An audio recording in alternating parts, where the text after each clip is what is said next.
For those who don't know Dustan Woodhouse, maybe they live under a rock if you're in the mortgage industry. Who are you? Who am I? Well, I mean, I was a mortgage broker from 2008 to 2018. And it's funny, I had someone recently say, you didn't really do the volume you did. You had a team. That was a team. I'm like, no. It's always an interesting conversation. So I only say that because I hesitate to even talk about the numbers. No, but we need to talk about the numbers because they were huge. Well, they weren't that huge. I worked 40 to 50 hours a week. I had a phenomenal associate, Angela. Angela worked 40 to 50 hours a week. We both worked, we worked remotely. I had an office that I drove into every day. I like being in an office. Yeah. Like when I'm at home, I'm at home. When I'm at work, I'm at work. When I'm at home, I do laundry. Yeah, right. Yeah, when I'm at home now, I do laundry too, but back then, not so much. But yeah, I would be in my office for 8 hours a day. Ange worked from home. We did that long before remote working was a thing. I just realized, like I think it took COVID for a lot of people to realize, but I realized way back in 2012, 2013, it's like a 45-minute commute each way. Yeah. It's like an hour and a half of Ange's day. And I mean, as you can tell, it doesn't take me long to do my hair. I don't really have to put on a face. Like I'm pretty much Zoom ready or office ready, like real life ready in 10 minutes. Yeah. But I realized, there's a whole like routine in the morning of getting ready to come to the office, to be out in the world. And so it wasn't just a 45-minute commute. Like we were chopping out like an hour and a half in the morning and another 45 of driving at the end of the day. So to me, that was just that much more efficiency. Like that's one more file per day that we could be underwriting in the same amount of time rather than Angela driving back and forth. And I mean, I didn't hire someone and try and train them into becoming a phenomenal underwriter. I acquired a phenomenal underwriter. Oh, that's fair. That's good. Like Ange knew her stuff inside out from day one. And that was a key piece too. Because if you're already rocking along to try and build an underwriter from scratch. Well, you have to step backwards basically to make that happen, right? And are you any good at training? I'm not. I'm not great at training. I'm good at doing. I would beg to differ. Pardon me. I can guarantee in 2012, I was no good at training. Like I was not good at articulating why I wanted things done a certain way. They say it takes 10 years to master your craft. And I felt like by the end, we had it pretty dialed. So what was the volume at the end? 109,239 files was our peak final year. And so 20 files a month. Basically, and we were averaging about 450,000 per mortgage at that time. But let's put that into perspective. In 2018, that was a shit ton of business. It was like property values weren't as high as they are now. So I would assume that your average average was 450. Okay, so for Vancouver, because that's where you were, right? Yep. Yeah. That's actually less than I thought it would be. Oh, yeah, no, I know. Everybody always thought like, oh, Vancouver, every mortgage is $1 million. I was like, no, it's really not. Yeah, I was speaking to somebody. He said his average mortgage, Sean said his average mortgage is 525. The further west you go into sort of the higher end neighborhoods, you'll talk to brokers whose average is 650, 850, but very rarely is anyone averaging $1 million. But 650 to 850 is phenomenal as well. So 20 deals a month. What did that look like for you? It's an intense pace because you typically have 40, let's say 50 live files in flight, plus or minus 10.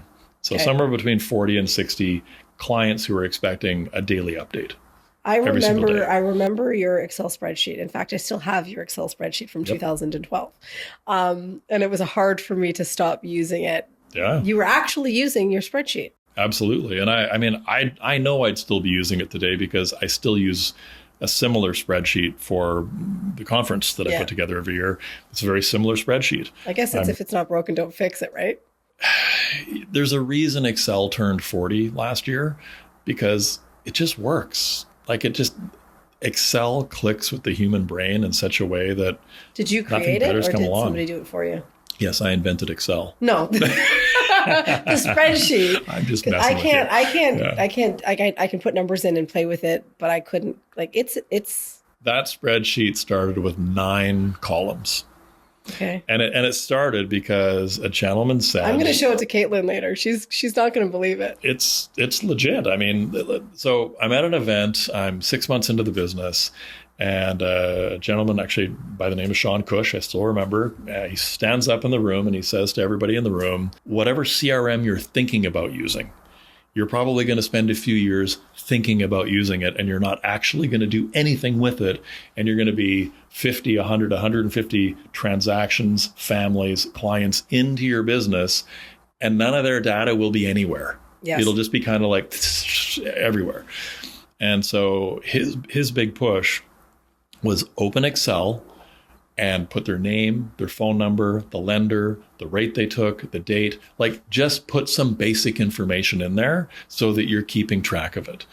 And I think I had 9 columns at the end of that night for my first Excel sheet. I think I'd only done like 6 transactions. So I had 9 columns, because what else would you track? I mean, 9 things, like that's all the data points one would ever need. And then, yes, now when I share that Excel sheet, I still have an email set up with a 1 hour long Zoom explanation and the latest link to the latest version of it. And I still share it regularly with people, but it's about, I think, 78 columns now. But this still holds true today, right? Yeah. Like, I can't tell you the number of times I've paid for a CRM and never used the CRM. Yep. So, and, you know, in this industry, brokers move from network to network and brokerage to brokerage, and data gets broken along the way. So you can't necessarily rely on, I have everything here and we're just going to do a file download and an upload and it's going to be okay, because it doesn't work that way. If I had stayed using your system, I think I would be further ahead today than I am. The beauty of that Excel sheet is, like you say, it's yours. Yes. And it is all the key data points. And like when I say it's grown to 78 columns, if I move from left to right, obviously we're tracking the client's name and the basics, the lender, et cetera, the product, the renewal date. But there's also a whole series of boxes, and I always liken it to a smile. So think of it as a great big smile. And I'm color coding each box as we go across from, submitted, appraisal ordered, appraisal received, appraisal reviewed and confirmed, commitment received from lender, commitment signed, compliance documents all signed, MPP, like every little piece of the transaction. And I always use the smile analogy because we're color coding as we go. And I had my own sheet, Ange had her own sheet. We didn't share it. Really? Absolutely, because that was how we caught errors. Okay. Every single morning. Just combine them. No, I know. Every single morning for 30 minutes and every evening, usually for 30 minutes, start and end of the day, Ange and I would walk through every live file. So they didn't have Zoom back then. And How just did you do that? Telephone. Okay. We jump on the phone. And yeah, now you could have like a shared worksheet. But again, you're sort of skimming, I think, when it's shared and you're assuming maybe one person's done something. But I actually like the fact that you'd start the day and end the day reviewing what's going on, because then even though you weren't in the same place, you were on the same page. Totally. Right? That's pretty cool. Yeah. And you knew like you were both doing things, because at the end of the day, it's like you're checking all these little boxes. Like, yep, that's got done. And we're each filling in our own sheets. But then the most important set of columns, compensation. Like, so to this day, I hear you in my brain saying you need to document it because you need to know. And I never know. Yeah. Like, did you get paid? Yes. And how much did you get paid? Yes. But not even, as I say, not even how much you get. Like, did you get paid? Yes. And it's crazy. Like, I think my favorite one was someone who came back to me, and it was like $13,800. So they uploaded the Excel sheet and they backfilled all their data to the beginning of the year. And it was like 7 months worth of files and clients they put in there. And they could not find $13,800 in comp. It was MIA. They went to the broker owner and they're like, hey, I don't think I got paid on, I missed the VB on this, I missed the main on that, but got the VB. And the broker owner was like, I'm so sorry, no problem. Like it wasn't untoward. It was just a mistake. But like lenders make mistakes so many times. Everyone I'll be makes like, well, mistakes. we were supposed to get 85. Why did we get 60? Right? Like it happens. Yep. And when you're seeing the numbers and tracking it, like original comp, VB, efficiency bonus, et cetera, you know, like again, it's like a missing tooth and a smile. It's like, hey, why is that blank? Why haven't we filled that in yet? That section alone has put tens of thousands of dollars in multiple brokers' pockets because they're tracking it. Then, of course, being the guy from BC, doesn't everybody know about volume bonus? Like, doesn't everybody know about wizard status and points and this and that? Ontario was like a whole new world. I remember I did my first presentation I ever delivered was in 2014. And I lightly said something about volume bonus. And then afterwards in the mixer, an agent came up to me and was like, you shouldn't really talk about volume bonus. I'm like, why? Well, because agents don't get that. Only brokers get that. And I'm like, but we're all brokers. Because in BC, you're all brokers. You're a mortgage broker. But of course, in Ontario, you're a broker or an agent. And I'm like, okay, but I use the term broker and it is all encompassing. It means agents too. I'm like, yeah, but we don't get VB. I'm like, why? We all get paid VB. And then all of a sudden I've got an owner running over to me. It's lack of transparency, right? It's lack of transparency. The brokerage doesn't have to extend the money. And if you don't know, you don't know. No. Right? I mean, this year, 2026, and I had a conversation recently with somebody who's doing tens of millions in volume with FirstNat with their brokerage for the last 6 years running, completely oblivious to wizard status. 10 basis points left on the table, $20,000, $30,000, $40,000 a year for 6 years. That is devastating. And you know what the worst part is? You don't know what you don't know, so it's fine. But eventually the agent finds out because it's a small industry and everybody talks. And then they're bitter and then they leave. If you're at a brokerage, probably should have made sure, but I'm getting the vibe that we're okay here. But like if you're at a brokerage as an agent where no lender rate sheets ever make it to you, or when they do, they never, ever include the comp. Oh, they have to. That is a huge red flag. Right? That broker owner has actually said to the lender, do not send my agents any details on compensation. Like lenders have multiple email lists and multiple rate sheets that they have to send out. And they know that they need to not let certain agents know what the actual comp is. I had a lender come in here wanting access to our team, which is fine, offering me an incentive. And I was like, I don't play that way. I asked you to give us status. We hadn't earned it yet. We were new. I asked you to give us status so my agents can get paid. If you want to give us status, we'll have the conversation. But I don't need baseball tickets. I don't need $10,000. I mean, we all need $10,000. Hey, everybody could use $10,000. You know what I mean in this day and age. But at the end of the day, it's all about everybody getting what they deserve because you work really hard to build the relationships with these agents. The last thing you want to do is hide something relatively insignificant that will make them want to leave, and then they'll tell all the people. So let me ask you a question. Can you influence which lenders your agents actually send business to in a significant way? So I will never tell my agents where to send business.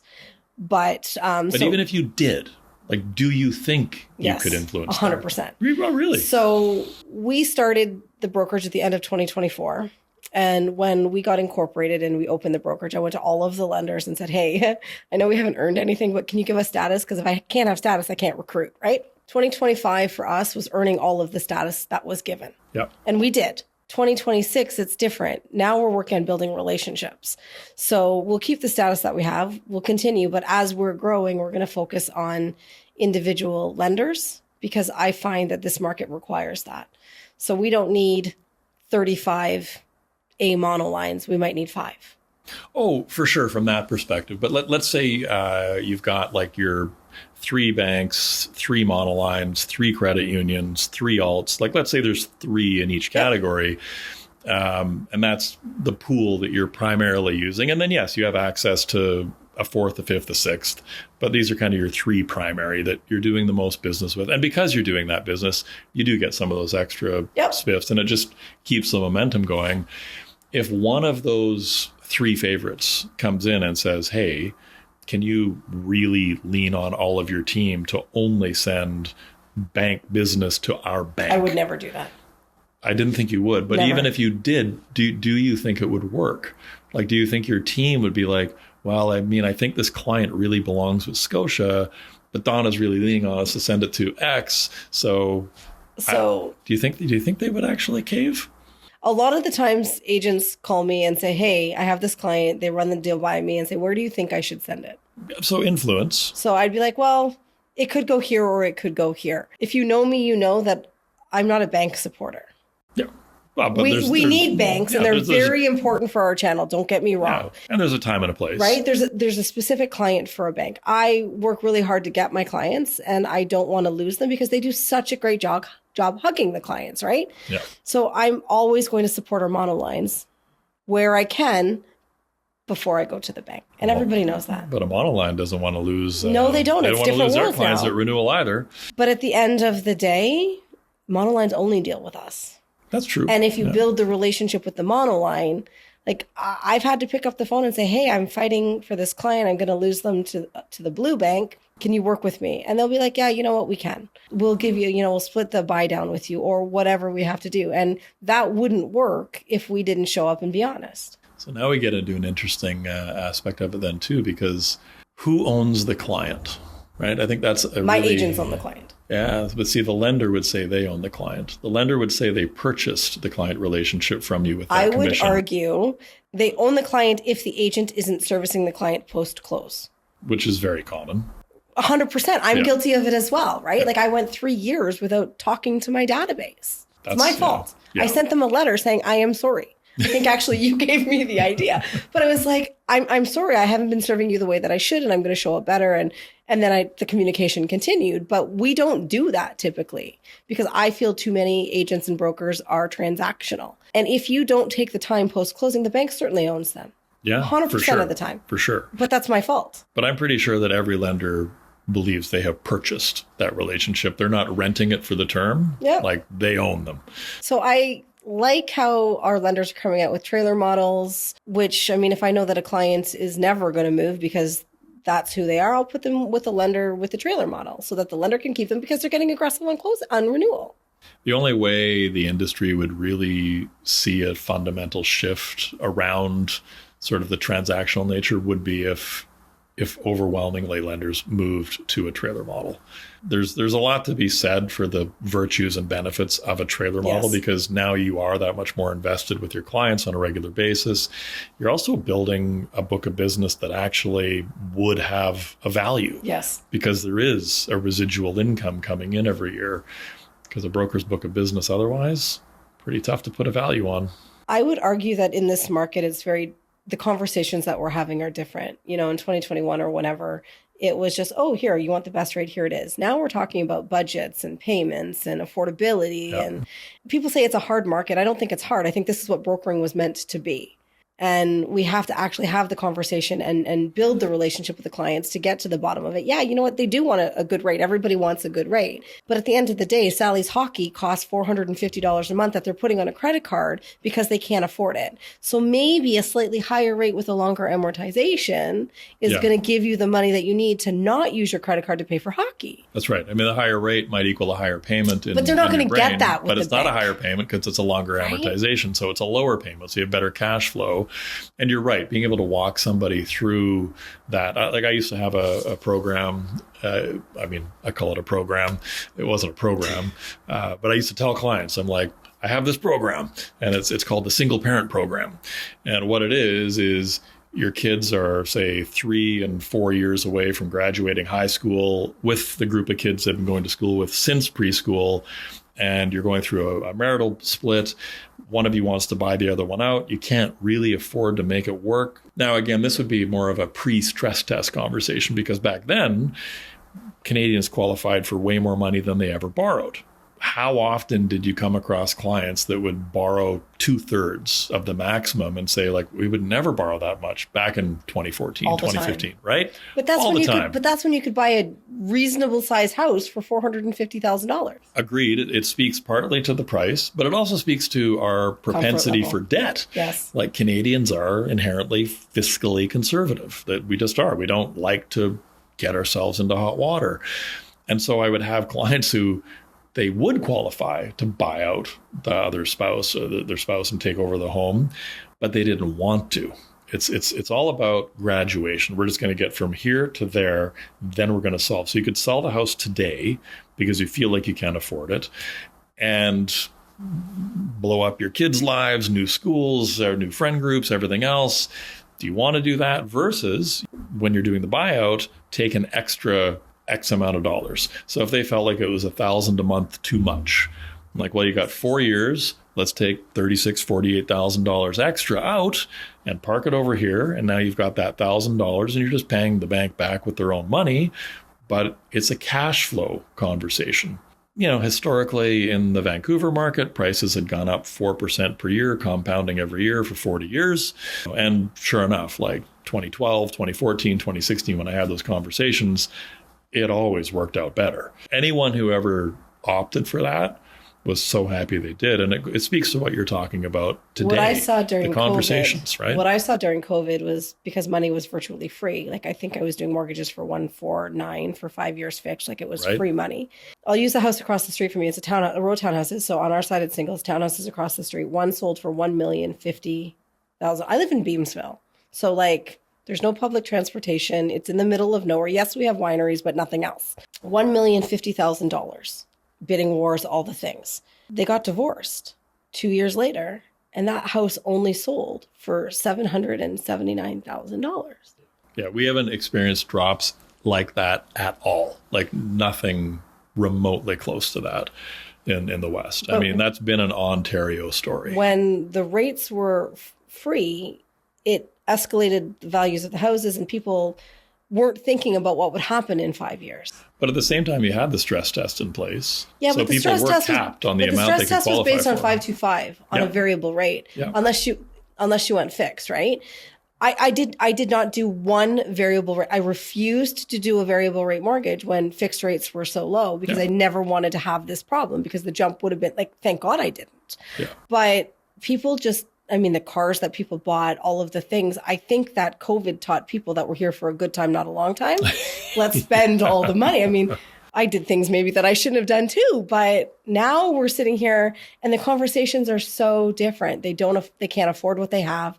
They can't refinance to pay out their debt because they don't qualify for anything else. They're forced to take, whatever renewal they're offered, which the bank is not always offering the best rate because they know circumstances, because they have access to your bank accounts, right? Because when you get a mortgage with a bank, most of the time you bank with that bank. Yeah. So they're not telling you, they're going through your history and they see the NSFs, they see how close you're living to zero. So when your renewal comes, they're not going to offer you best rates. They're going to, because your risk is higher. Yeah, absolutely. And they know you can't go anywhere because they see it. So they internally price them. Right? Yeah. Which to be fair, again, to be balanced, there are mortgage finance companies, monolines that will do a soft credit pull. I get it. And if they see the score has gone down and that you aren't likely to qualify with an A lender anywhere else, they'll do the same thing. They will also rate it at a way higher rate, which to be fair, like now you're a higher risk. So they're charging you a higher rate, but they also know you can't go anywhere else. What I've seen also over the last several years is that people have jumped from employed to self-employed. So even though when they got the mortgage during the busy market, they were T4'd income, everything was great. Now they're on their own, so they're stuck. The conversations have to be different. And, they could own the successful business, bringing in a lot of money, but on paper, they make no money. And there's no rescue coming anytime soon. It's interesting to listen to economists talk about what the current building stats look like and everything else. There may be a turnaround by 2030. Because there just isn't a lot of supply coming into the market now. And so what is in the pipeline will get used up. And then if we turn the immigration numbers just back up just a little bit. Just open the door. You're like, you just open the door, right? You're likely to see prices take back off again in 2030, which will give a lot of people a window to hopefully get back out of situations they're in. But if you look at history, the last peak to valley to peak in Toronto, in the GTA, it was, I believe, 89 was the peak. And it was like 28 years later before it went through the trough back to the peak. Like it took 28 years for prices to come back in many markets. That's broadly generalizing. BC had a similar crash. It was 7 years. It's not as bad. Right? Like by 96, we were back to the peaks of 89. But, real estate's always been so interesting from that perspective. I'm old, so I remember a few interesting moments. Like in 1989, that was when Hong Kong was being taken back over by China instead of British rule. And there was this concern about this massive flight of millionaires out of Hong Kong many of them coming to the West Coast because it's a short direct flight, and buying property in Vancouver. And in 1989, home prices went up 39% year over year. And everyone was like, it's a bubble. Everyone should sell. No one should be owning Vancouver real estate. Do you have the foreign buyer tax there? 1989. Oh, absolutely. We were the first to bring it in. But I mean, again, back in 1989, you talk about this 40% year over year spike and obviously a bubble. Yeah, totally. I mean, houses went from like 100,000 in Burnaby to 140,000. I mean, thank God we didn't buy one. They're 2 million plus today. So, there's moments in markets where prices go up significantly, and it's not a bubble. Yeah. It's just demand. And like I say, I think for the GTA 2030, 2031, 2032, you'll probably see a step up. And that's not necessarily going to be one that backtracks. I think it'll step back up to where it was, hopefully for a lot of people, and it won't backtrack because there just won't be any supply. I think in Ontario, we're starting to have more honest conversations. The development costs here and the taxes levied by the municipal and federal and provincial and federal governments are astronomical. Yeah. Something like 40% of the cost of the house is just taxes. Well, you guys have had HST at 13%. We only had 5%. But here's the GST. thing. We had it. They announced it was going away, but they didn't tell us how. So now what we've seen is builders from day one, regular prices now increasing their prices by. Yeah. So nobody knows what we're doing. The number of conversations we're at, well, we don't know. We have to wait and see. And that HST credit, which is it's supposed to be like a HST holiday, right? Yeah. It's supposed to be good for 1 year. That's not helping buyers in any meaningful way. No. It's 1,000% about helping developers. Yes. And then what you're seeing in some instances, I'm sure this is happening in the background, is you've got developers who've been building a project for owner-occupied use, and it's just coming out of the ground. They can't get any sales, or they have limited number of sales, and they're pivoting and refinancing the entire project as a purpose-built rental. Which is what we need. Well, here's the thing. You go back to, say, 2018, about 9% of the market was purpose-built rental. So you'd hear a housing start number of, say, 250,000, 225,000 were purchase units. Yep. Only 25,000 were purpose-built rentals. Today in Ontario, as of basically April of 2026, 70% of housing starts are purpose-built rentals. And the housing start number is the same as it's always been. Is it because of the incentives for the purpose-built properties? It's got a lot to do with MLI Select financing, which great program. Yeah, I mean the developer can get 5% down construction or purchase financing on a $100 million project. There's no 1.5 cap for them. They get a 50-year amortization, and right now I believe they get 10-year fixed money at 2.99 through that program. So they get rock bottom interest rates, a 50-year amortization, 95% financing if it's a purpose-built rental. Well, that allows them to get all their capital back out. They'll hopefully fill the whole thing full of tenants, and they'll be good. But they cannot sell those units right now because the sale price, the average sale price of a condo in the GTA is below the cost to construct. Well, of course, because everything's so expensive. And the cost to construct is not coming down significantly anytime. Like nobody wants to work for less money. But we paid during COVID, we paid whatever for something. There's no way somebody's going to bring it back down now because it's like that's the new price. It's like your average bag of groceries is 30% more expensive. Just 30? 30% average bag of groceries is 30% more expensive than it wasn't during COVID. And what people didn't understand about inflation was that it's sticky. It stays. Like the bag of groceries is never going down 30%. It's just staying at that new level. And these, like right now we have the tax gas hike, our holiday right now, because our gas is, what is your gas in BC right now? I wound up going to an electric vehicle a few years ago, so I don't pay attention. I think it's like $2.20. Well, you say, of course I did. I believe that of you, though. Let me be clear. I kind of half joke about this, but I saw a video that was, the whole purpose of the video is to show how dangerous electric vehicles are because they're so heavy. And so they crash through barricades and everything else. Well, I drive a certain stretch of highway in Vancouver that is a very dangerous stretch. There's various accidents. The heavier you are, better in it a is. collision, the more likely you are to walk away from the collision. I said, of course you do, because you live in BC. The weather is favorable for those cars. And I feel like that's a BC thing to do. Well, and 95% of our electricity is generated through water. Right. So it's not like people are like, oh, we're just burning coal instead of gas. Well, not in BC.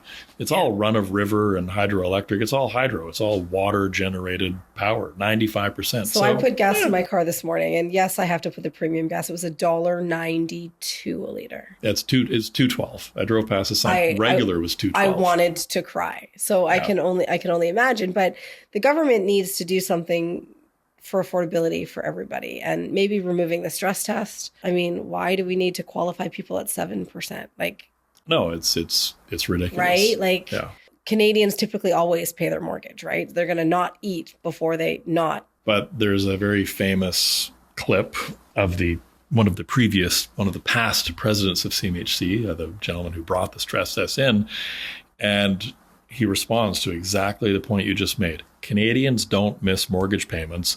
What are we worried about? Why do we need the stress test?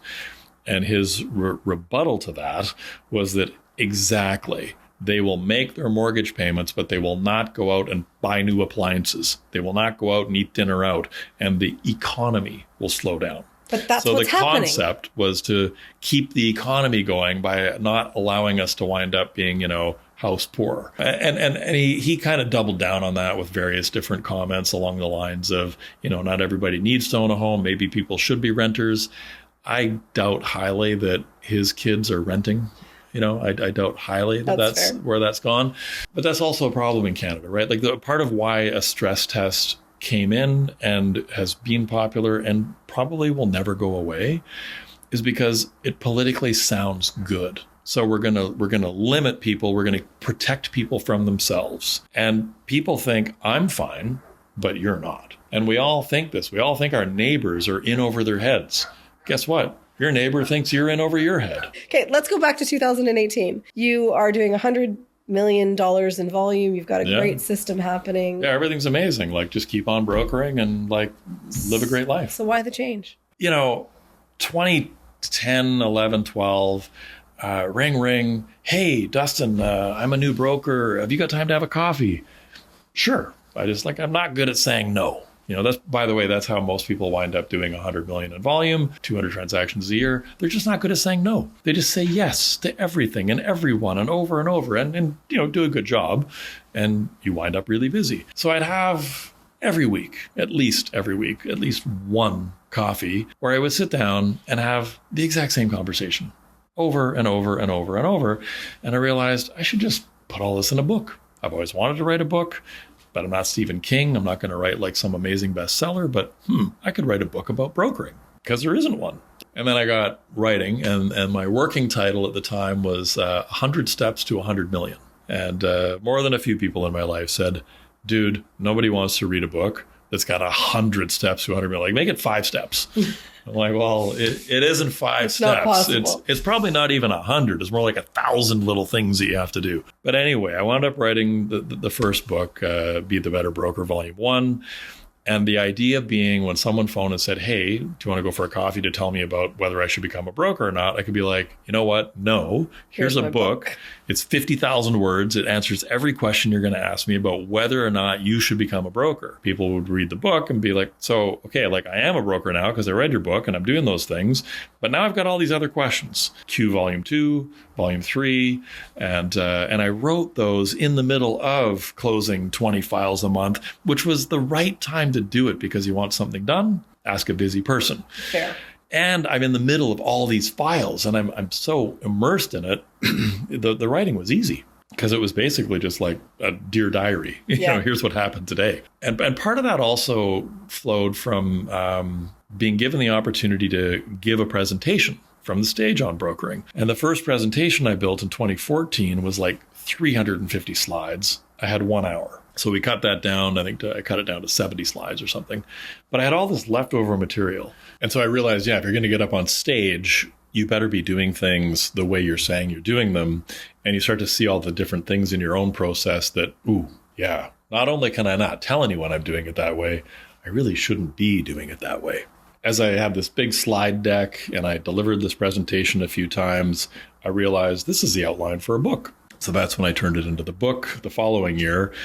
And then something I did not expect at all happened. The phone rang within 30 days of the book coming out, and a gentleman, Pierre de Varennes, runs a Royal LePage office in Ottawa. Fantastic guy. Calls me up and he says, "Hey, would you come speak at our realtor kickoff for our Royal LePage office? We'll fly you out. We'll put you up at the Fairmont. Here's our budget." Does this budget? Like I'm getting paid? I'm going to get paid to speak. Yeah, I'm going to get paid to come speak. And I remember saying, "Well, why don't they just read the book?" And he's like, "People don't want to read the book. They want you to come up and give a presentation about the book." And I'm like, okay. So that was the first paid presentation I'd ever done in the fall of 2015. And I didn't think that was a thing. I didn't realize it was a thing. But very quickly, I was like, huh. So then I kept brokering through 16 and into 17, 2017. But I realized that people wanted like a workshop. So then I put together a 2-day workshop. Because the other thing, and this is an interesting aspect to speaking, it's really difficult to get paid to speak. It's less difficult if you have something useful to share to create your own workshop. That's fair. And put your own gig together. Like associations have challenges putting brokers on stage because there's an affiliation with one network or another. So that becomes a political thing. Why is that broker on stage? Why isn't someone from the other network on stage? So that becomes a thing. And then associations also have internal policies. Maybe those are changing, but for years, they would never, ever pay a broker to be on stage speaking. And it's kind of like, well, so you want me to pay. Right. Like you want me to fly myself out, put myself up at a hotel. They wouldn't even pay for your transport. Spend hours putting this together. Well, then some of them started to soften on that. So then they're like, well, we can fly you out, you know. And I think one of them offered me a $35 per diem for food, $35 a day. I'm like, Chipotle's like $35. Right? Like, what, I get one meal a day? Come on. Forget the bottle of water. Yeah. So, you know, is there a career path in speaking? Not so much. But the workshops really landed. And I think in 2018, 900 people went through the 2-day workshops I was doing. And it still wasn't the same revenue as brokering. Like I will always say this, and I say it to lots of the current speakers who are brokers, who they're up and comers, they're fantastic, they're great on stage. And we always have conversations after, and I repeatedly say, like, the highest and best use of your time when you can broker is to broker. It just is. Because it's a perpetual motion machine. Like you keep building your database. Your volume generally in this industry only goes one way. Sure, we have big market setbacks every 25 years. Let's call them corrections. We have a correction, you know, but that's like what, once in pretty well everyone's Since career. 2008. And even that was very short-lived. In 2009, it was a slingshot. Yes. Like 2010, holy cow. So hopefully. We're hoping that's 27, right? Yeah, well, maybe 2028, maybe 2029. We'll see in some markets. But yeah, you know, the highest and best use of your time is brokering. But, you know, what makes your heart sing? What do you really enjoy? I really get a lot out of the emails I get 3 months, 6 months, a year, 5 years later from somebody saying, hey, I attended this event. I did everything you told me to do. And I went from, like in one case, 2.7 million to 36 million in volume. Unreal. Right? Like that one's kind of amazing. But then there's also the ones I get where it's like 500, 1,000, 1,500 word essay. And it's other aspects of my life, things I've changed in my life that then they've also changed. And you then are probably the most transparent person on a stage that I've ever heard speak. And you don't just talk about the good stuff. You get down and dirty and you're honest. The lessons I've learned listening to you speak and conversations I've had with other people based on things that you've said, we need more of that. Well, thank you. I mean, I don't know. You're right. I try to be like, it's not all roses and rainbows. No, but everybody likes, right? All of the successful people like to pretend that it is. Well, one of my favorite slides to put up there, and that's 2018, I started using this slide, and it just said, my unique life. And as of up until May of 2018, I would put that my unique slide up, and like in our home for 10 years, I did mortgages. And my amazing wife did every other thing that wasn't a mortgage. And I mean, like, everything. Like, I was one thing. That's it. And it was like a real imbalanced division of labor. But that's what allowed me to be able to have the success that I had in brokering. And so, like, I owned that. Like, if you're going through like a traumatic marital split, like, that's a lot of headspace. And that's what a lot. What do your kids say now? Because they're older. What do your kids say about growing up with you only doing mortgages?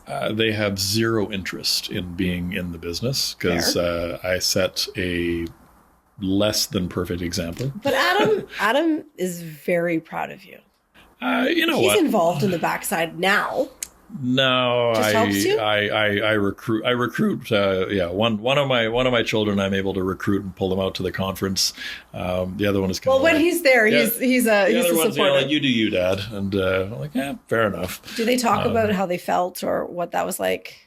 Yeah, we haven't had any real long, deep conversations about it, but it's come up a few times, and it's more along the lines of, like, I grew up middle class, like lower middle class to middle class to we never really hit upper middle class, but comfortable. We hit comfortable. There was never like food insecurity. We weren't. But my parents owned a home; they weren't renting a home, so like we had stability. Yeah.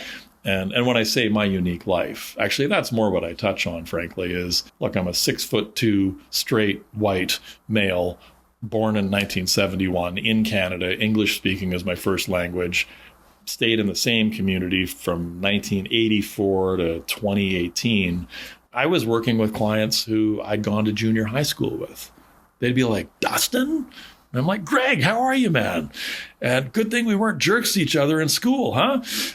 Right? Yeah. Like thank God. Right. It was like, I'm glad I'm the one who got stuffed in the locker, not the one who was doing the stuffing. It really paid off that I was the one who got, that kind of treatment rather than doled it out. Do you feel that there is a difference for women in this industry than men? Unquestionably, because there's a difference in society for women versus men. Like, I can stand up in just about any room and project and give direction, and people in the room will do the thing I'm saying to do. I had it happen in the Kelowna airport recently. Air Canada was missing the zone 1, 2, 3, 4, 5 signs.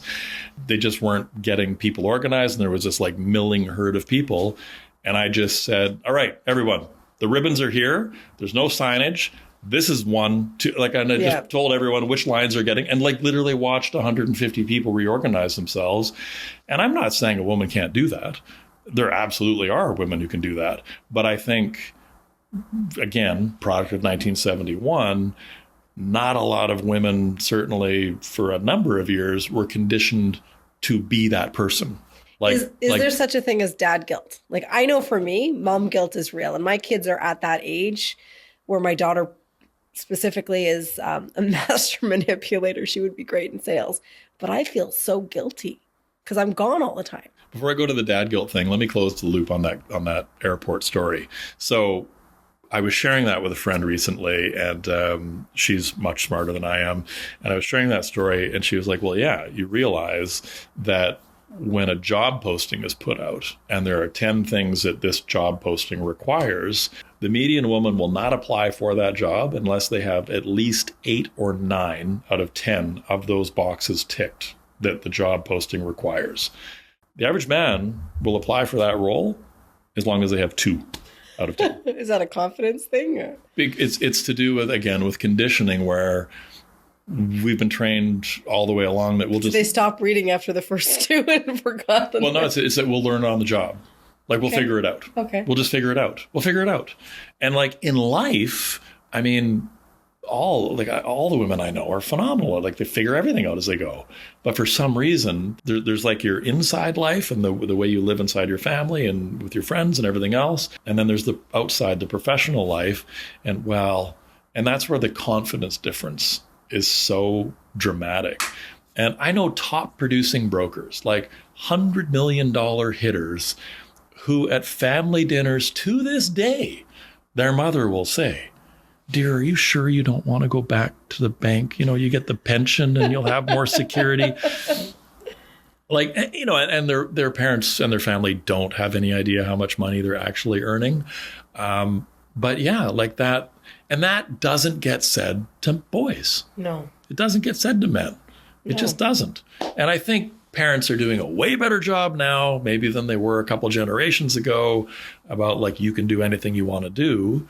But yeah, to circle back to your original question, is the challenge, the number one challenge, I think, especially if we talk about brokers who are married with children, that is such a difference for a male broker versus a female broker, because the pressure to maintain a home, cook, clean, you can't outsource those things. Yes, you can. Absolutely. Like, in fact, don't think about hiring someone in your business. First, think about hiring someone in your home to free up that time, because that's way lower stakes. Yep. Like, oh no, what if they don't vacuum properly, or, you know, they undercook the turkey? Like, I mean, that's way lower stakes. It took me until 2019 to say to my husband, like, I can't do all of this stuff.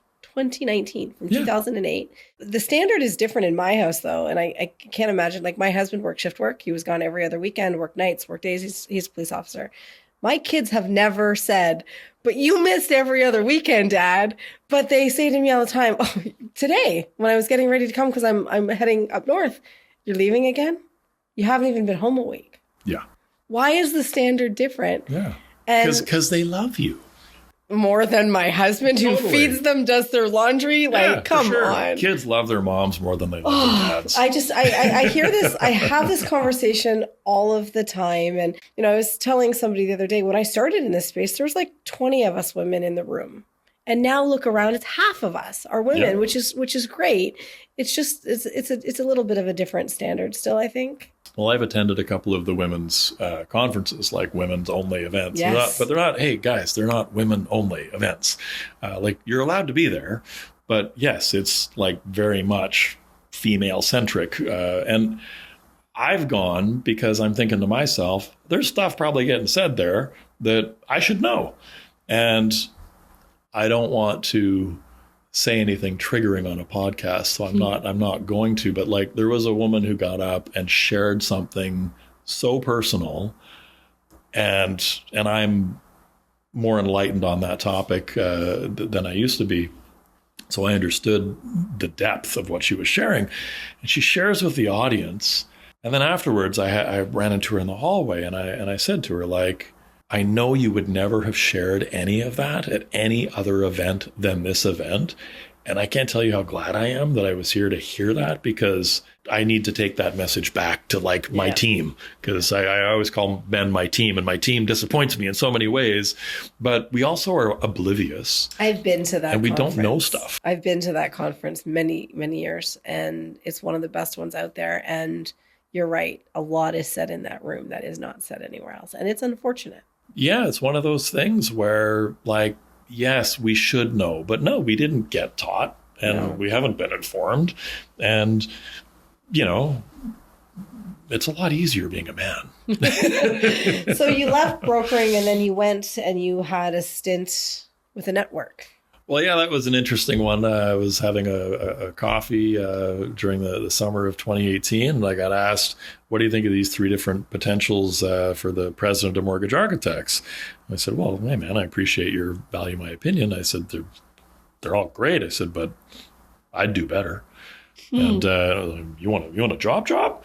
And I was like, yeah, you know, and again, I mean, it was also like that moment in time. I always say anybody can be hired at the right moment in time. Yes. Like, you can get any client, you can get any referral partner, you can connect with anyone on this planet if the timing is right. Yes. You know. But you didn't want that. Like, it was just. It just was a coffee conversation, and it was just a casual question around, hey, you know, these three guys, or we're thinking about, you know, one of them. What do you think? But like, you had never thought maybe I would want to be a president of one of these companies? No. Before that conversation? No. It was very much just like in the moment. And that's awesome. And again, just like lucky to be in the room in the Starbucks as it was. There's actually. a lot of luck in this industry, though. Huge luck and timing, right? Yeah. And that's how I got my first speaking opportunity as well. I chased it. I heard a comment made, why don't we have a broker up on stage? And I'm like, I'll be the broker up on stage. And then I heard, well, they won't because, and I thought, I know who to go after for this. And I pursued that opportunity and made it happen. And then as soon as I got it planted in my head that actually, you know what? I think I actually would be good at that role. I think I'd really enjoy that role. Then I just sunk my teeth in and wouldn't let go. I'm like, this is who I am. I should have this, you should put me in that role. And I spent 5.5 years in that role. And the deal from the beginning was look, I've been self-employed since I'm 17 years old. That was the last job I had. I did an 18-month stint with Wiser Lock in 2007. So that's it, in between sort of businesses. But otherwise, I've always been self-employed. So there was a lot of concern. Are you going to stick around? Are we going to bring you in and you're going to bounce because you don't like, the lack of control? And so I looked the guys in the eyes and shook their hands and said 5 years. It wasn't a 5-year contract. It was a 5-year handshake. It was a 1-year auto-renewing contract, but it was a 5-year handshake. And that's what I said, 5 years for sure. Before I change anything. And then, as I got into that 5th year, I was kind of is this it? And I miss the people. I miss the paycheck. It was a great structure. It was a great group of people. There was all kinds of great things about that. And I mean, I get to see a whole bunch of those brokers tomorrow at an event. So that's awesome. And I do I miss a number of aspects around it, but it was 7 days a week. I was always on. I was minimum 12 hours a day, basically.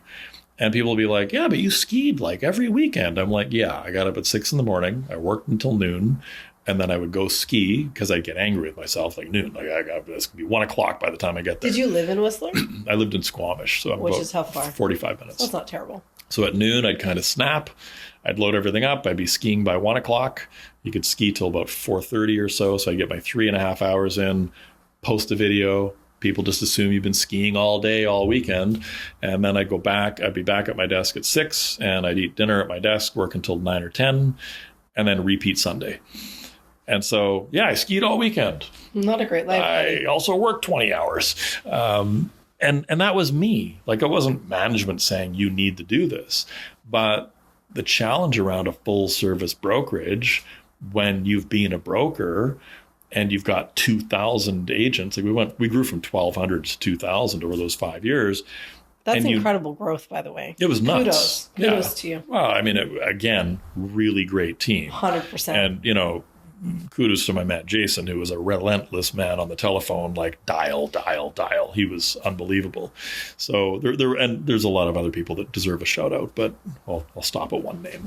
It was a phenomenal experience. But the problem is the closer you get and the more connected you get in with sort of your top 50, your top 100, your top 150 brokers, you're texting nonstop. You're on the phone nonstop. And situations are constantly coming up oh my gosh, I think I'm in hot water with this situation. These people went firm and I told them not to, but they did. And now I don't know if we're going to close. And I think there could be an issue. There might be a lawsuit. I might lose my license. I'm going to lose my house. My whole world's evaporating. I'm like, calm down. So I'd be talking people off a ledge on a weekly basis. But it's helpful because you'd done it and you knew. Not all leaders of these networks were in the trenches. Yeah, no, I mean, I'm absolutely built for that role because I speak broker fluently. Yeah. And I understand their stress instantly. It doesn't take long to understand where the stress is coming from. And a lot of times too, I mean, there'd be the odd one where there'd be maybe a regulator complaint. And I'd call the broker and I'd say, we got this complaint. Well, yeah. But, the client, blah, blah, blah, blah, blah. And you can just hear in the tone and the language. And I'm like, yeah, no, this isn't on the client. This is on you. You did this, this, and this. And you said that, that, and that. And you forgot to actually explain this whole piece. Yeah. Oh, you really were a broker, weren't you? Yes, I was. I got that line probably once a year. It was so funny. It would always be delivered the same way. Like, oh, you really were a broker. I'm like, Did you write? So you've written 5 books in total now, right? Yeah. It's funny. I really should have just kept going with like volume 4, but I didn't. So just for me, any new agent that joins my team gets your books. So I'm the one that still buys them on Amazon, by the way. You don't need to do that. So reach out to me. So they'll get volume 1, and then they have to tell me that they've read it. And if they've read it, I'll ask them some questions, and then I'll give them volume 2. So then we had This is Brokering, and most recently it's 10 Rep by Rep. Rep by Rep. That's right. I read that. So I was in the room last year at this year at your conference, and I read it on the plane. I am so disappointed. I left it on the plane. Oh. I read the whole book. I was so excited. In the flight, it was so good. And I left it on the plane, and I went on Amazon and I couldn't find it. Well, had you mentioned that, I would have brought one. Yeah, I don't have it with me here. That's fine. But so you've written 5 books. You did your 5 years. You had enough of that. Who are you now? Yeah, well, that's been the $64,000 question for the last 2 years, because I didn't have a game plan. I wasn't pivoting to some other, company. I resigned in December 2023, so I stepped down in March of 2024. And at first I thought, I'm just going to take like 6 months and do nothing. Like, I'm just going to unplug, let everything sort of percolate in the back of my mind, and I'll figure out what I'm going to do next. And I more or less did do that. I didn't really do a lot. And then I had a few people reach out again, sort of saying, hey, would you come speak at this and speak at that? And so it's been interesting, because I haven't really had it out there on a website, but I've done training sessions with lenders, with BDM teams. Those have been phenomenal. And then I've come in and have conversations with brokerage teams, as I will be having with you guys in June. We're so excited. Yeah. And that's like, I love those events. Where did the conference come from? The conference was more of a thing that I had done virtually for 2 years. And in the second year, the chat was blowing up with like, we all need to get together in person. Let's do something in person. So I was one of those brokers that bought it, but only bought it for myself, but had the whole team come to my house and watch it for the 2 or the 3 days so that was me. Yeah. During COVID. Yeah. There was a lot of brokerages did that. And it's great. Like, and it was interesting. Like, those events actually it was crazy. Like the place where we shot those first 2 years of content, like 5 cameras, 11 techs, a 30-foot by 8-foot LED wall screen. It was cool though. Like, it was really neat. You were like, it wasn't out yet, right? Like, now this is, everybody does it. It's fine. But like, when you did it, you did it. I think still, like, even to this day, like that level of quality of production, like it was a big deal. I mean, we basically approached 6 figures with the budget on that. Like, it was not an inexpensive, it wasn't zooming from my bedroom, right? And, but it showed. That's the thing, like, the budget is always interesting behind the scenes. But then I thought, okay, let's 4 years ago now, it was like, okay, let's do a live one. And of course, you go from 600 people zooming in to 100 people flying and driving in, which is like, oh, okay. So the first year was a little rocky, but we had Stephen Polos there, and he hung out with us and had breakfast and lunch with us. And people were like, I can't believe I just hung out with the former Bank of Canada governor for like 45 minutes, and like we had breakfast and chatted. So it was a pretty cool event. Like, it was smaller, but it was interesting in how it went off. And then the next year we moved up we had about 135 the first year to 180 people. And we stayed in Whistler for the first 2 years. And the 180 people the second year, it just got that much more momentum. We got a few other things figured out. And then for this year's event, January of 2026, we moved it to Vancouver. Took the Whistler commute piece away. Thank you. Some people really liked being in a small village without the distractions of the big city. But then people who fly in from Toronto are like, Vancouver's not a big city. It's not that distracting. You don't have a nightlife. It was the drive from the airport. I know. We got lucky in year 2 where it was such an incredible bluebird sunshine day. The weather was fabulous. Everyone who drove up that day during daylight hours was just like, that was epic. Yeah. Like snow-capped peaks and the ocean and all the things. Beautiful.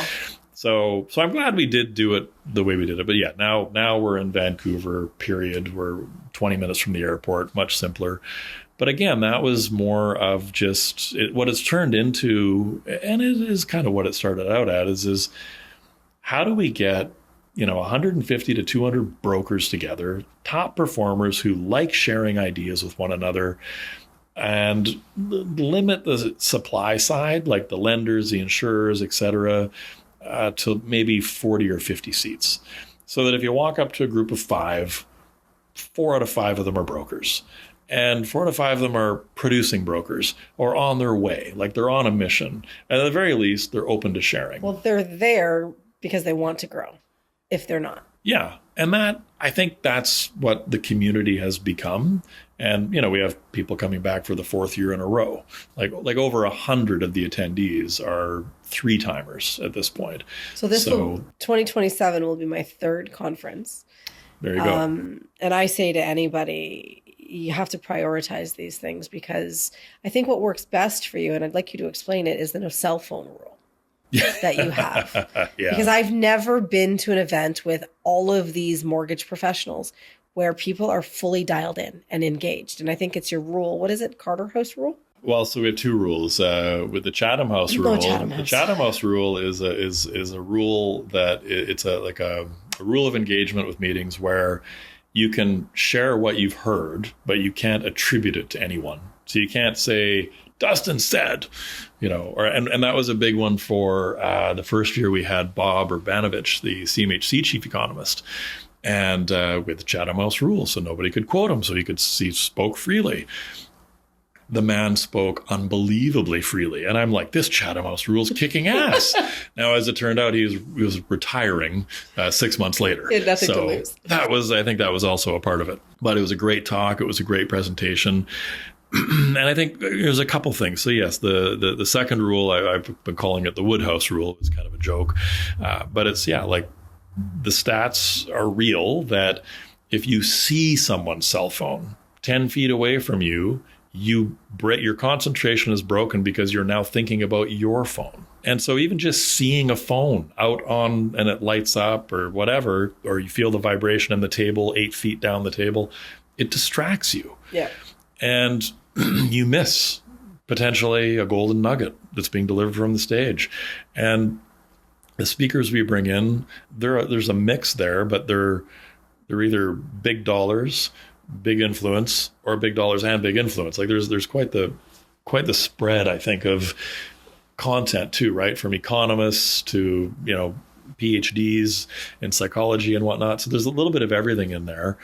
And that's what we've tried to do as well, is be holistic. Yeah. Like, here's what's happening in the market, and here's why it matters, and here's what's happening inside your head. I think last year you broke the mold with conferences in this industry when you brought in the doctors. I don't think I looked around. There was not a dry eye in that room, and nobody had ever done that before. But the conversation after, like 6 months later, 8 months later, we're all still talking about that. Well, there's a few people, like I did have one gentleman say to me, look, man, I don't really want the touchy-feely stuff. And I leaned in and I looked at him and I said, but do you need it? Right? And he was like, fuck you. And he was the next re-up for next year. Well, that's another thing, because you 75% of the time sell out next year before day 3. Well, oh no, I mean, hey, let's be real. The first year, money losing event didn't fill all the seats. It was we created a seating arrangement that looked like it was full house. Yeah. We got creative there, so it looked good, it felt good, it worked well, but not so much on paper. The second year, I realized I need to actually work at this. Like, this is, and it isn't so much the dollars, right? Like, thank you for investing the time, right? The money is the easy part. It's flying on Monday, being in the conference room Tuesday, Wednesday, Thursday, flying home on Friday, which we moved it off the weekend and put it in the middle of the week. And every industry supply side individual who attends is so grateful. Right? Because they give up the weekends all the time. Yes. And the majority of brokers, like in your early days, you just want to work all the time. And you're like, make the conference a weekend so I can keep working Monday to Friday. But, once you're 5, maybe not 5, but certainly when you're 10 years plus into this industry, you're like, yeah, no, my weekends are mine. I want to be with my family. I want these kids that are forgetting what I look like to, remember me. And so we've moved it into that Monday to Friday zone. And then, we've tried to weave content in there such that you get the kind of the holistic piece. How do you decide your contact? Because you never say, it's never, this is how you do a mortgage. Like, it's no, not I know. that. It's not that kind of conference. Well, and that was the crazy thing. So as I say, in year 2, like I worked the phones like crazy. I took my own advice. I was making 8 outbound calls per day because the average call in those cases was 40 minutes because I was phoning people I've known for a long time. And then you're catching up and what's new and how are you and how's your year? And by the way, I've got this conference. And I'll tell you, those were actually really tough calls because 7 out of 8 people said, sorry, I got this, I got that, I can't. And so 1 in 8 would say yes, but that didn't mean that 1 a day said yes. There'd be a whole week where it's like 40 outbound calls to people I've known for 5, 10, 15, 20 years, and they're saying no. And a lot of them, again, like really valid reasons, like the timing is just, the dates are the dates. And then you'd hit the Monday, Tuesday, the following week, and bang, you'd have 4 people register 2 days in a row. And you're like, okay, I'm back on track.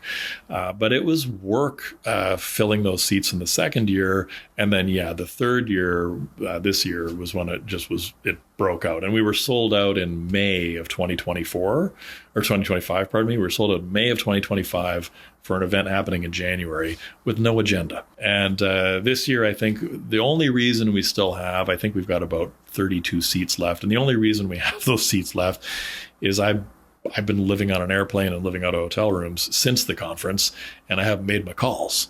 And I know that in 2 weeks' time, when I sit down and I just make my 8 calls a day or so, we'll fill the rest of those seats. And my goal is to have it sold out again by the end of May. And you will.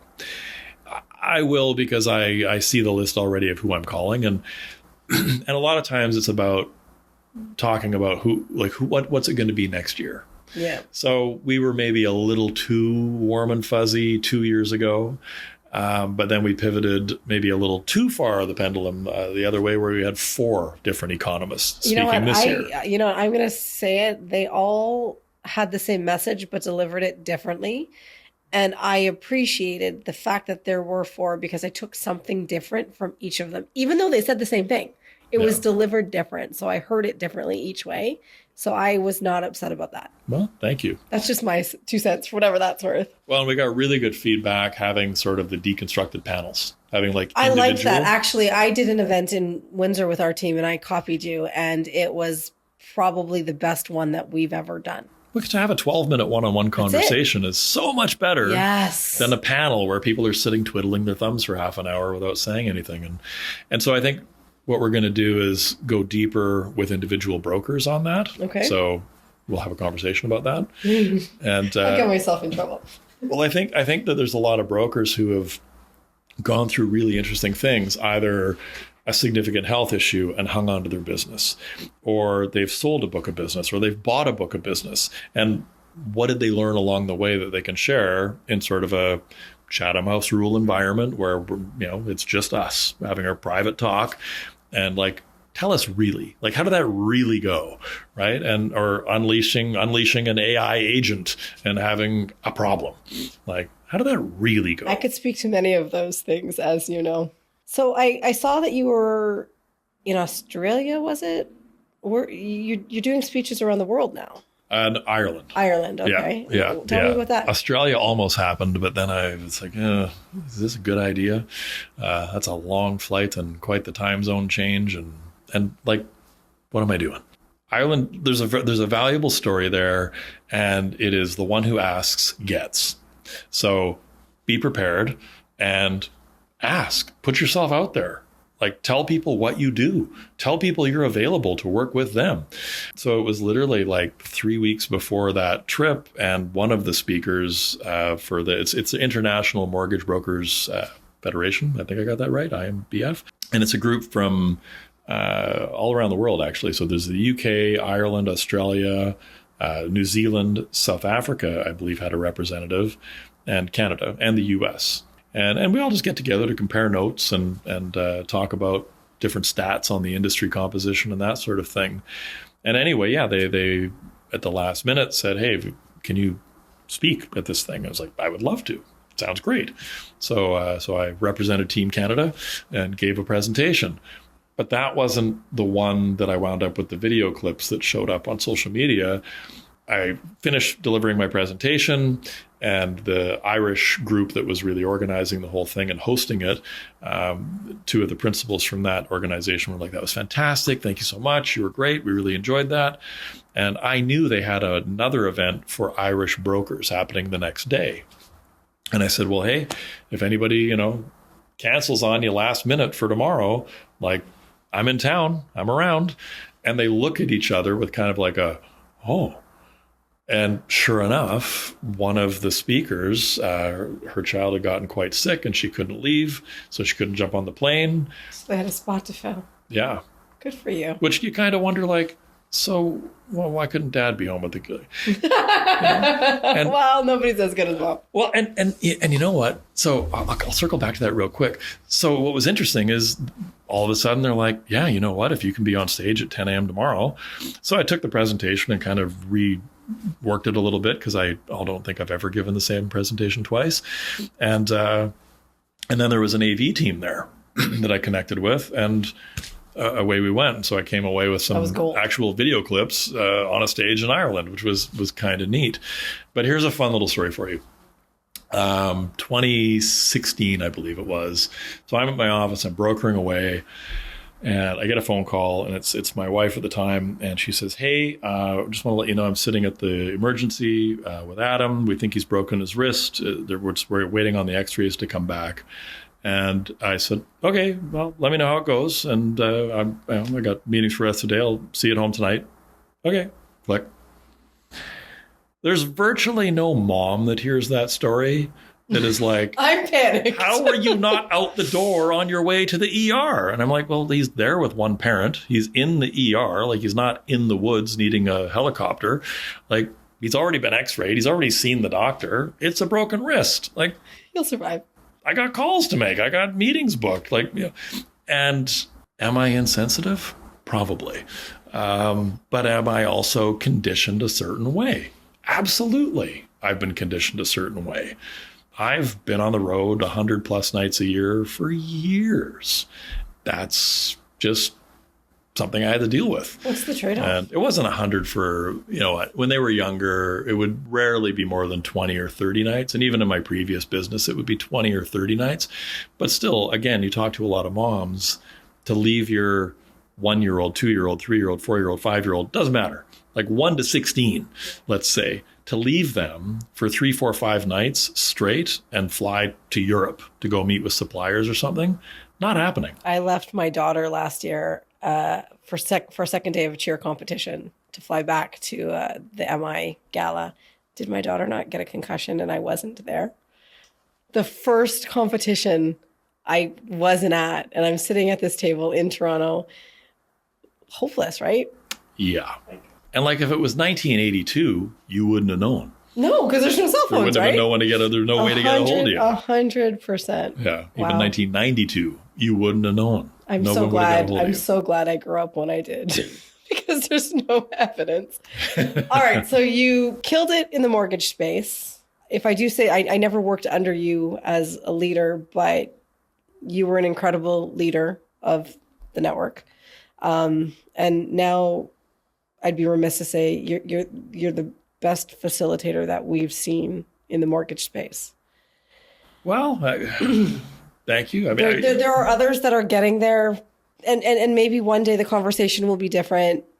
But the detail you put together and all of the things that you're doing, we are lucky to have you here as a leader in some way, shape, or form. So I'm glad you didn't just abandon the industry. Oh, I mean, the amount of industry knowledge I have in my brain now of how and why lenders do the things lenders do, how and why brokerages do the things brokerages do, how and why agents behave in the way they behave, and then the whole it's interaction. Like the trifecta, right? Yeah, although I like what you had to say, because I think recently I was called the dream killer by a group of owners that I met with, and we just unpacked what was happening within their brokerage. And there's a lot of I think there's a lot of broker owners right now that are really on the fence with, do I terminate this whole thing, release my team, and just go like work in my mom's basement and do 30 to 50 million and live happily ever after. Right? I get in trouble a lot because I say, if I knew 2 years ago what I know now, I wouldn't have done this. Yeah, I mean, building a brokerage is incredibly challenging, and not to freak you out, but I'm going to freak you out probably with what I'm going to say. Last year, 2025, we saw 24 real estate brokerages fined an aggregate of $2.4 million by FINTRAC. So an average $100,000 fine for a lack of compliance with FINTRAC regulations. There are brokerages out there right now, probably not listening to this because they've got their head in their sand. There are broker owners out there right now who are like, Fin what? Like they know nothing about it. They've done a horrible job, if anything at all, of training any of their people around it. And FINTRAC is coming for them. And caught up in that will probably be some good broker owners who've done everything right, but this one thing. Well, I spent 3.5 years, 4 years teaching for MPC. So I was teaching the new agent course, the broker course, the private mortgage course, all of the courses. And I had always said, if anybody's going to be audited, it's going to be me. Yeah. So I always probably err on the side of caution, maybe too far, but I don't really know that it's too far. But it's hard. $100,000 fine is a big deal. 100%. In a super narrow margin business. But at the same time, it's needed. Yeah. The oversight is needed. FINTRAC is needed. The new FSRA, that is absolutely needed. But as a broker owner, it's impossible. The margins aren't there. You are dealing with agents who want more, don't understand the value proposition, but then want all of the things. Like, it's just, if I knew then what I knew now, I wouldn't have done it. Am I grateful that I am here? Abso-freaking-lutely. I mean, I'd wish I had a few less lawsuits and, maybe more sleep. But if you do it the right way, I think it matters.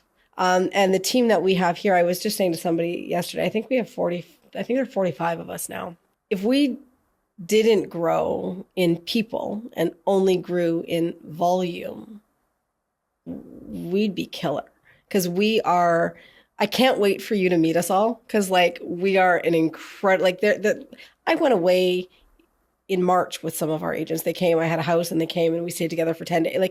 We're family. And I think that that's what this industry is missing. Yeah, to some extent. I mean, there's a lot of families out there. Yeah, but not as many as there should be, and not all for the right reasons, I think. I think geography is a really tricky part of it too, though, right? A lot of people are so remote. They're working from small communities, and their ability to get into the brokerage, into an office, to an event is challenged. For us, we're in Burlington. So our head office is in Burlington. We've got agents in Niagara, which is only about an hour down the road, not a big deal. Yeah. But we also have an office in Windsor, which is 3.5 hours from here. We make it so that we have one big event per year together. So everybody comes. This year it's here. Next year it will be closer to them because it's only fair. But we try really hard to do what we do here, there, so that they don't feel left out. But what always surprises me, the agents come both ways. Yeah. So if we're hosting an event, I had an event in Windsor a couple of weeks ago. I had just as many agents from Burlington in Windsor as I did from Windsor. That's a testament to strong culture. Right? And that's what we need. But I think that your place in this market is probably bigger now than it ever was, because we don't have people properly training people and offering courses and workshops and all of those things that we need. Yeah. I mean, I think there's a lot of, like any industry, there's lots of people looking to sell things. And I don't know. I don't have a lot to sell. Like, No. I don't push coaching packages or coaching programs. I don't really No, push any you of are that. actually, your schedule is available online. If you want a spot, book a spot. Like, that's just who you are. But maybe I should have a $10,000 package. I just had this conversation with someone recently, and I'm like, look, like there's a link there. You want to book a call? It's $500 for an hour. And here's the thing: you probably only need to have 2 or 3 hours of conversation in the course of a year, and you're good. Right. But they were like, yeah, but I want to feel like I needed to spend. So they spent $11,000 on this program with an individual who's never actually been a mortgage broker, which is fine. They're not saying that is the be all and end all, but to never have even done the job. And I was just like, I feel like I left 11 grand on the table there. So if a new agent came to you today and said, I want to make this work, what would you tell them? A brand new agent, contrary to what it says in my first book, I would absolutely suggest they do not quit their day job. Oh, Not right out of the gates. I think that it is much more difficult than it used to be. And you know what? When I make that comment thinking mainly about the GTA, because that's where we're sitting, and GVA markets, where 6 out of 10 people come through the doors looking for help. You can't help them. Like, they don't have enough income, or the property value is not where it needs to be. Like, the aspiring people who want to buy don't have enough income to buy, even with prices coming off. The people who want to refinance in the GTA, they're struggling to hit appraised values. So it's not as easy as it was. Not that it's ever been easy, right? It's always, it's simple, not easy. I say that often. Like, the business is simple, but it's not easy. And when I say it's simple, it's a matter of telling everyone who you've ever known and everyone you ever bump into about what you do and having a really tight elevator pitch. But for someone brand new starting out, I think the most important thing is to probably show up at every real estate and finance related event there is in your area and be out there, be meeting people over and over and over. Ideally, you wind up meeting the same people at different events and you get that familiarity, and just keep handing them business cards and always have your face on your business card. Business cards still matter. They still matter. Yeah. So it's still worth having that business card. And if your face is on it, it's probably not getting thrown away. So for brokers who've been in the business for a long time, where do you see complacency starting to sneak in? Outbound calls, hands down. I mean, I talk to brokers 14 years in the business, and they will tell me they've never made an outbound call into their database. Not one, ever. Just people call them. And it's always kept them busy enough. So you have a rule, 10 before 10? 10 at 10. What does that mean? 10 a.m. is kind of the sweet spot. Like, you're caffeinated, you're hydrated, you're fed, you're caught up on your inbox. Like, 10 till noon is sort of this zone where the majority of us, and there has been studies done on this, are most receptive to receiving a call, because we're not quite hangry and we're, sort of caught up. So we sort of have this zone. I find on the days that I make those 10 calls plus, and a lot of times it turns into 22 calls because I just get going. It's pure gold. Like, your clients are waiting to have a conversation with you, and they're hoping you phone them, because most people don't like calling people. I hate it. Exactly. So do your clients. So your client's not going to call you until it's like dire straits time. That's a very interesting way to look at it. Yeah. Like, you don't want to make a call. Neither do they. I actually have never thought of it that way. Yeah. But who gets paid in this transaction? You get paid. So you should make the call. You got to do the thing you don't want to do. For the agents who were like, well, I've only been doing this for 3 years and I don't have a lot of people, who do they call and what do they say? The number one best call, even with the market we're in, remains realtors.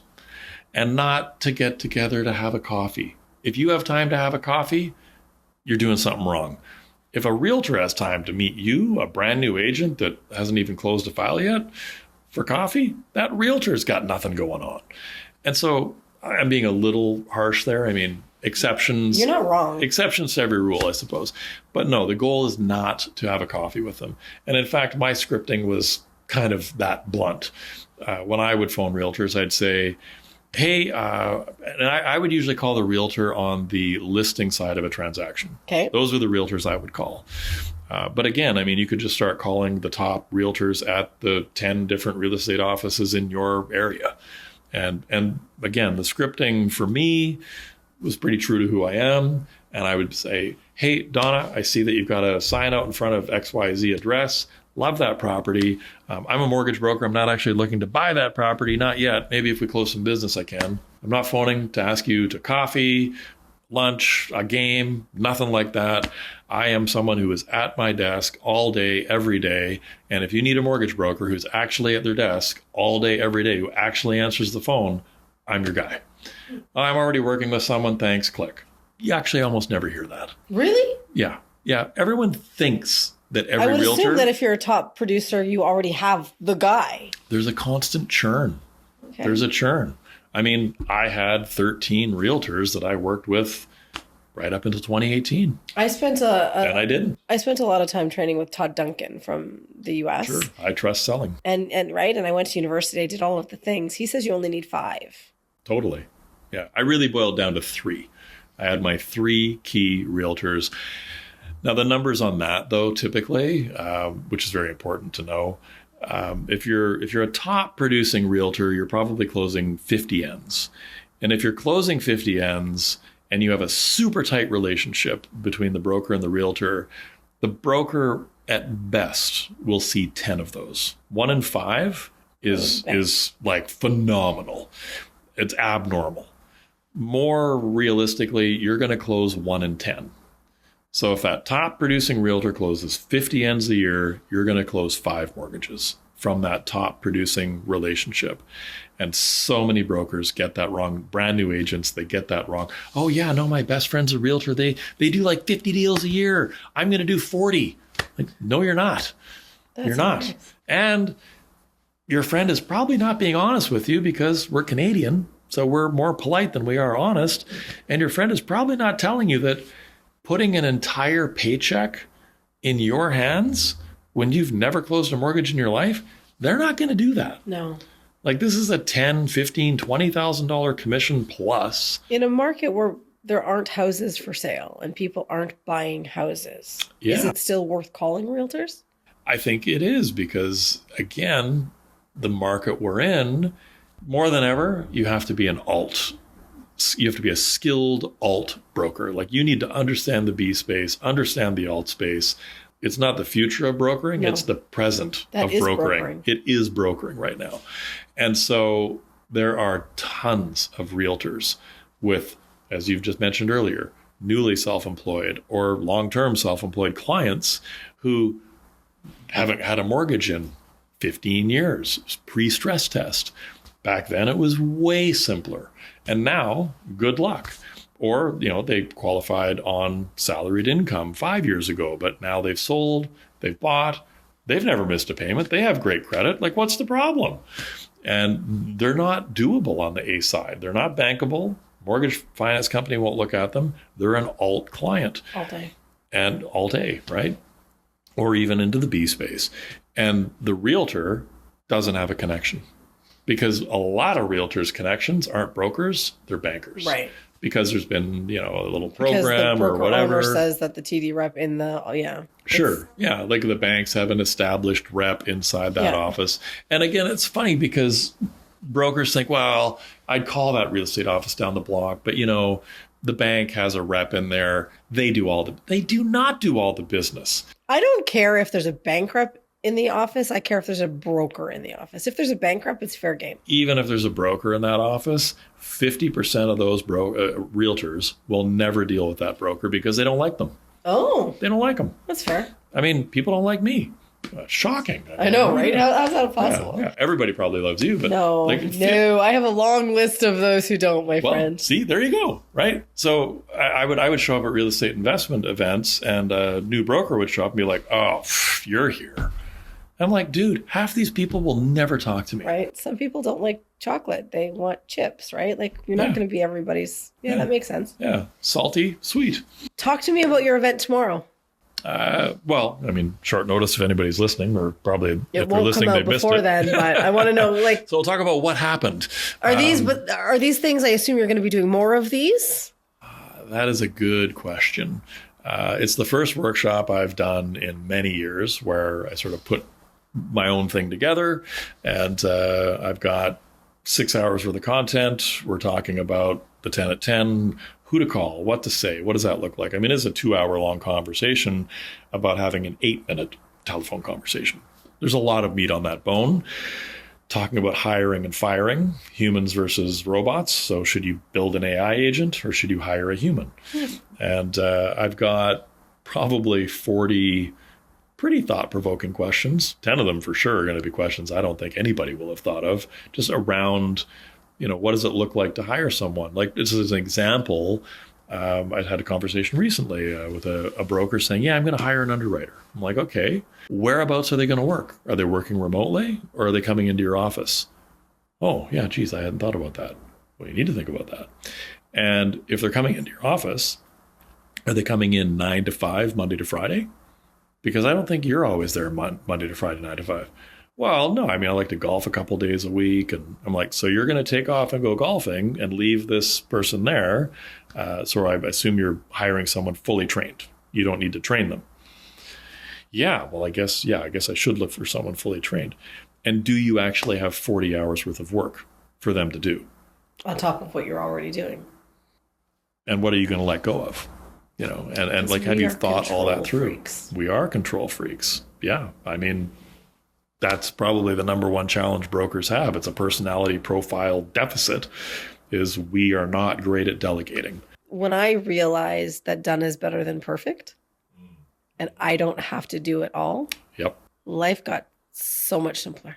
But Donna, nobody orders an appraisal the way you order an appraisal. This is fair. I procrastinate well. Right? It's so hilarious though. Like, the things that we're like, oh no, I got to keep control of. No, you really don't. Not anymore. Yeah. So as I say, that's really the two main themes. Talk a little bit about mindset, about the market we're in, and how do you maintain a positive mindset. We'll talk about the Bank of Uncertainty, formerly known as the Bank of Canada, because their use of the word uncertainty is beyond prolific at this point. It's hilarious. But yeah, I hope that the 70 odd folks that we've got coming in are going to get a lot out of it. But hoping isn't really entirely a plan. I mean, I'm hopeful, but I'm confident. Hope is not a strategy. Yeah. Well, as it turns out, hope is a key part of any strategy. 100%. Yeah, believe in it. Believe in you can, right? Yeah. Hope does matter. We should not lose hope. But no, I'm confident that it's going to be. So the likelihood of a Dustan Woodhouse workshop roadshow across the country. Honestly, the challenge is the logistics of the whole thing. Because again, you're trying to pick a date that is a date that works for people. We're hosting at the Pearl Hotel, which is a beautiful property.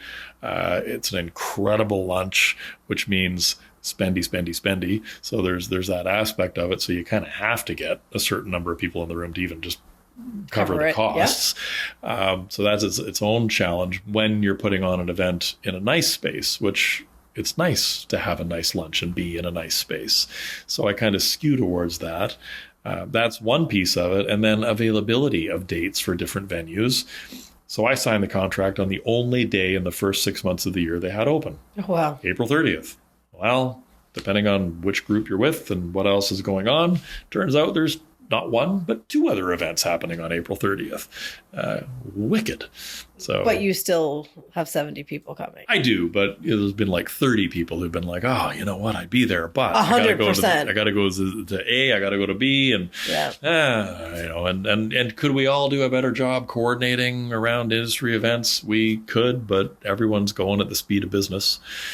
Doing things, dancing as fast as they can. But I think for somebody who hasn't been in the room with you and may not be able to afford a ticket to your conference in January, these things are like great. I think what I'm going to do is I'm going to try and tighten it up to a 4-hour workshop. And I'm going to take a page out of TerraNet's handbook because they hosted an event last Tuesday. And I went from 1 p.m. to 5 p.m. So have lunch, then show up. So that coffee and donuts is less expensive, right? It made it more viable. And I think the other thing is around the attention piece. Like in 2018, I did 2-day workshops. Yeah. Right, and it was 7 hours per day. But we're squirrels now. And yeah, I think that I think 1 till 5. And then it also changes the nature of the venue. I think, yes, to answer your question, will I do a proper tour? I think yes. And hopefully in the fall. The main event is the main event, but these workshops, they're a lot of fun. Like, I really enjoy sharing the stories and sharing the experience. And again, I really enjoy getting the feedback that I get a few months later saying I'm actually doing the thing you said to do and it's working. There is no way if you spent 8 hours a day, 5 days a week dialing anyone who you ever knew, any realtor anywhere in the entire province that you are licensed within, that you would not wind up with 2 or 3 million in volume by the end of the month. Yeah. You just would. We're all lazy and we all have unrealistic expectations that it should just fall on our desk. Yeah. I mean, to paraphrase a really, really old slice of an infamous scene from a movie, the business is just waiting for you. It's out there, just waiting for you to pick it up. Any last words of wisdom? The business is just out there. Like, honestly, I get that it's a challenging global environment. It's a challenging, continent right now that we're on. It's a challenging country in many people's minds in many ways.